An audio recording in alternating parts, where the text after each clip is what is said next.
Hi, this is Deb, otherwise known as Motorcyclemommom. Welcome to my channel. Thanks for stopping by to watch my ride to Crisfield, Maryland to see a duck.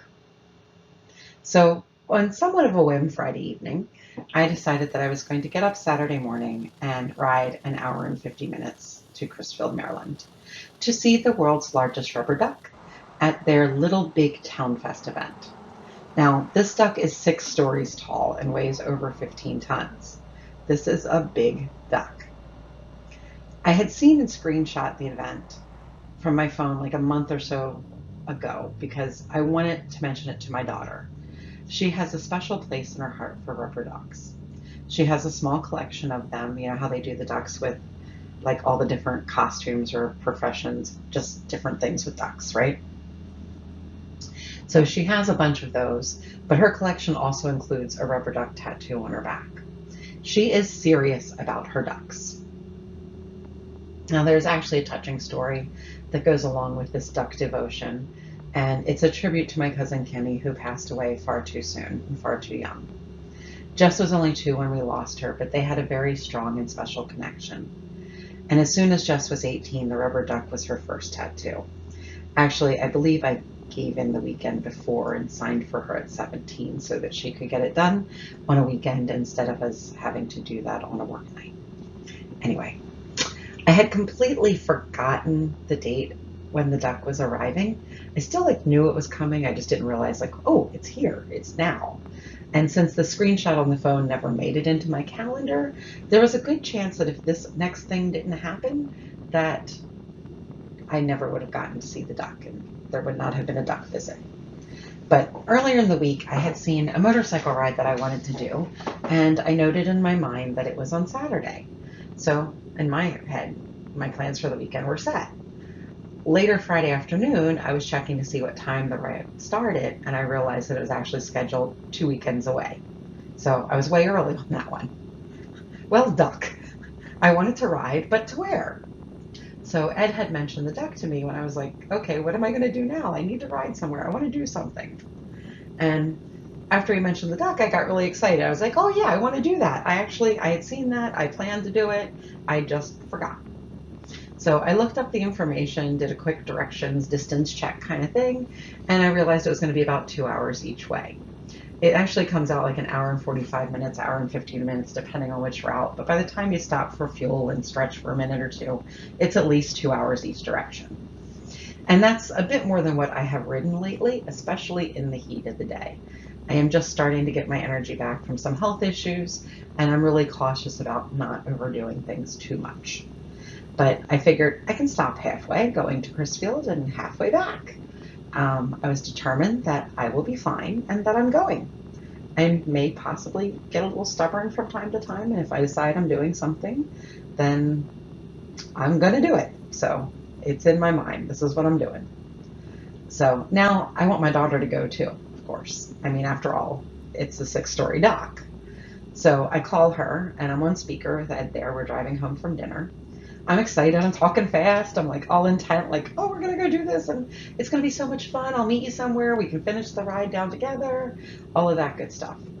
It's a chance for us to see each other and to spend time together, to see the duck, and also for her to be a part of my motovlogging.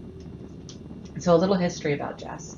She earned her endorsement several years ago. She actually worked for our local Harley dealership for about 4 years at the end of high school and then after. And it's not called this now. I'm going to get it wrong, I know. So I'm sorry, Jess, when you listen to this.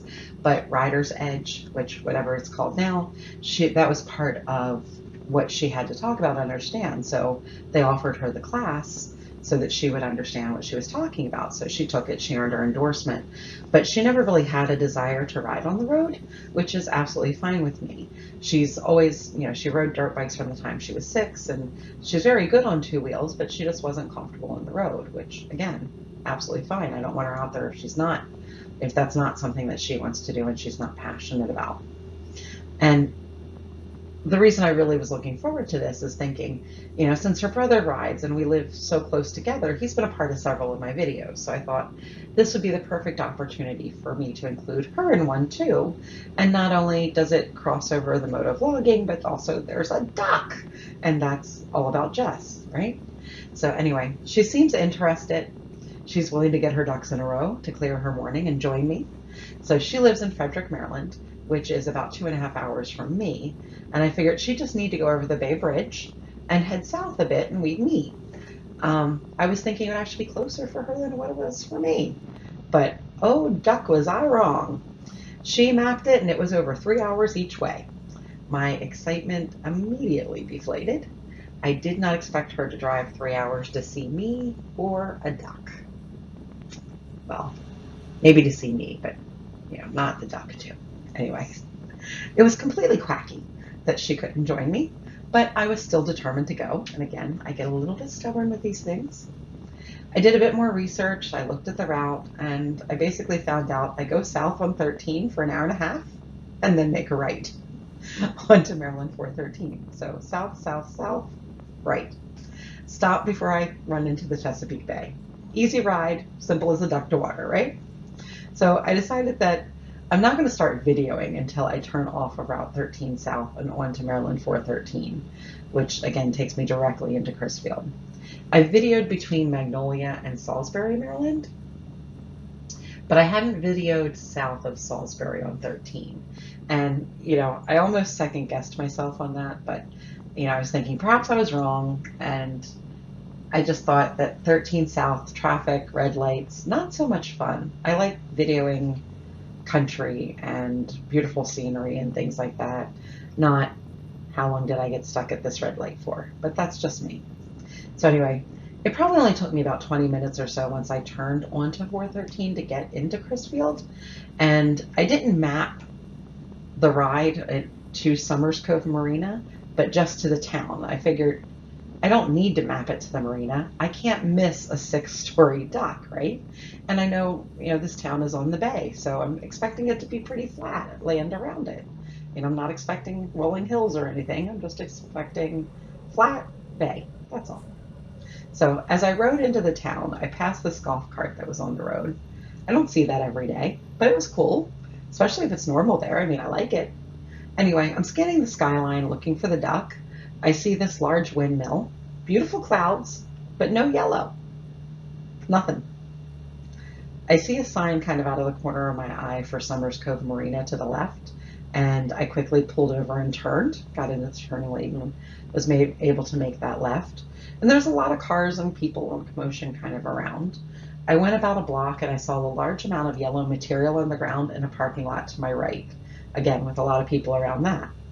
I'm kind of perceptive from time to time, so, I use my context clues, as my daughter would say, and I figured that I must have found the place. So it takes me a minute to figure out where I want to park because I don't know the area. I don't know, am I allowed to park here? Aren't I allowed to park here? So I find some place that I'm kind of comfortable leaving the bike, and I parked and I walked in the direction of where the yellow remains were, just basking away in the late morning sun. I entered just as the national anthem was being sung, and accordingly, of course, I stopped in place, located the flag, and showed the proper respect. I decided to take a walk around the vendors. I had walked past the duck and realized that there was not anything going on there. You really couldn't even, except for the fact that that you expected a 6-story yellow duck, and I knew it was in a parking lot at this marina, and that's where I was. I wouldn't have had any other indication that this large yellow thing on the ground would become a duck. Well, maybe a little indication because there was a canopy that said something about the big duck and getting things, what's the word I'm looking for? Souvenirs, things like that about the duck. So yeah, that probably was also a good indicator that that's what that yellow thing was supposed to be eventually. Anyhow, so I go around and I'm starting to look at the vendors and just seeing what's there, taking some pictures, checking stuff out, and seeing if I can find out when the duck is going to rise again. I learned that there was an electrical issue, and at the time they didn't know or have any kind of an ETA for Ducky's resurrection. So I'm disappointed because I need to be somewhere mid-afternoon, and I can only waddle around here for so long before getting back on my bike and heading north. I enjoyed the vendors, decided to get a bite to eat, find some shade, and they had a really large pavilion, so I was able to go in there, find a little piece of a picnic table, and just sit down and relax for a bit, cool off, and see, you know, what was going on, enjoy the music that was playing. And I kind of looked back around and I realized that the duck was starting to inflate. But I knew from the information that I'd read the evening before that it really does take a while to inflate him. Again, 6 stories, 15 tons. This is a big duck.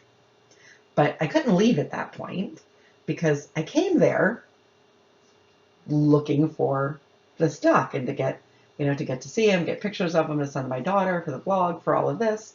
So I'm excited at this point and figuring I'm gonna sit it out, however long it takes. I'm just gonna relax, enjoy the day. This is what was meant to be. This is what I decided, and I wasn't gonna get upset or worried about the timing. But it was really starting to look like it was gonna be everything that it was quacked up to be. Yes, I know I have to throw in my silly duck jokes. Just bear with me on that. I appreciate it. I think I'm much funnier than I actually am, and I know that. But as you see, I think I'm funny, says I'm laughing at myself. Anyway, I waited patiently. Again, listened to music, took photos, videos. Like I kept coming out from under the pavilion, as you'll see, like and taking different stages of inflation there. And people watched and just, I just enjoyed being present. I noticed quite a few people with like some really awesome duck shirts, shorts, even an umbrella, a duck umbrella with a duck bill. Anyway, it was cute. It made me wish that I had planned a little bit better and gotten some quacky attire for myself. Overall, I decided that he was worth the 2-hour ride to visit, and so was the town of Crisfield. It was too. I will be back when I have a little bit more time to explore. I had read about and I saw signs of different boat cruises to local islands, and I love doing that kind of stuff. So I do believe that my next trip into that area may include a boat as well. So anyway, thank you for watching my ride and hearing my story. I really do appreciate each and every one that took the time to listen to this and to watch. And I also would like to ask, if you haven't done so, please like and subscribe if you enjoyed the video. Thanks again, and keep life shiny side up. Take care. Be well.